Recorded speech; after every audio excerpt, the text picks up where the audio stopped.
YCP అధినేత జగన్మోహన్ రెడ్డి వెన్నుపోటు కార్యక్రమం ఎందుకు చేస్తున్నారో అర్థం కావడం లేదని మన్యం జిల్లా పార్వతీపురం ఎమ్మెల్యే విజయ్ అన్నారు. కన్న తల్లికి చెల్లికి వెన్నుపోటు పొడిచిన జగన్ ప్రజలను మభ్యపెట్టి వెన్నుపోటు కార్యక్రమం చేయడం చాలా విడ్డూరంగా ఉందని ఆయన విమర్శించారు. కూటమి ప్రభుత్వంలో ప్రజలందరూ సుఖ సంతోషాలతో ఉన్నారని ఆయన తెలిపారు. ఈ కార్యక్రమంలో టీడీపీ కార్యకర్తలు అభిమానులు పాల్గొన్నారు.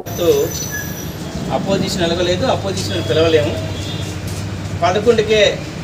11 రెడ్డి అని పిలుస్తున్నారు. కొంతమంది ఆల్రెడీ గడియారంలో 11 నెంబర్ తీసి వైఎస్ఆర్సీపీ అని కూడా రాసుకుంటున్నారు. కొన్ని చోట్ల చాలా వరకు చూస్తున్నాం.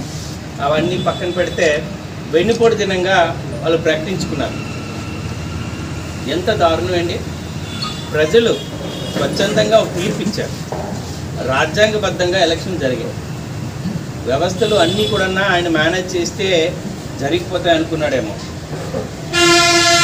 ప్రజలందరూ ఒక మ్యాండేట్ ఇచ్చి మాకు నువ్వు అవసరం లేదు, నియంత్రణ పాలన మాకు అవసరం లేదు, తిరిగి ప్రజాస్వామ్యం తీసుకురావాలి, మేము స్వేచ్ఛగా జీవించాలి, మాకు ఈ దాడుల నుంచి మా భూములు మాకు రావాలి, ఎన్నిటిపైన ఆయన ఇచ్చిన గత 5 సంవత్సరాల్లో ప్రజలు పడ్డ కష్టాలకి ప్రజలు ఇచ్చిన తీర్పు ఆయనకి 11, మాకు 164 కూటమి.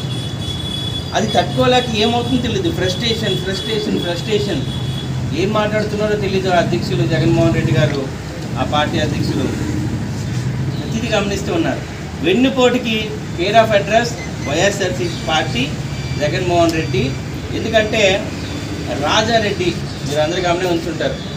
వెన్నుపోటు పడిస్తే ఎక్కడి నుంచో మైగ్రేట్ అయ్యి కడపకు వచ్చిన ఆయన అక్కడ వ్యాక్సినేషన్ స్టార్ట్ చేశాడు. కుటుంబం స్టార్ట్ చేస్తే తర్వాత ఈ వైఎస్ఆర్సీపీ పార్టీ పెట్టడానికి ముందు కాంగ్రెస్ పార్టీని అడ్డం పెట్టుకొని, తండ్రి పేరు అడ్డం పెట్టుకొని వేల లక్షల కోట్లు సంపాదించుకొని అదే పార్టీకి వెన్నుపోటు పొడిచిన ఘన చరిత్ర ఈ రాజశేఖర రెడ్డిది, అలాగే వైఎస్ ఉన్న జగన్మోహన్ రెడ్డిది.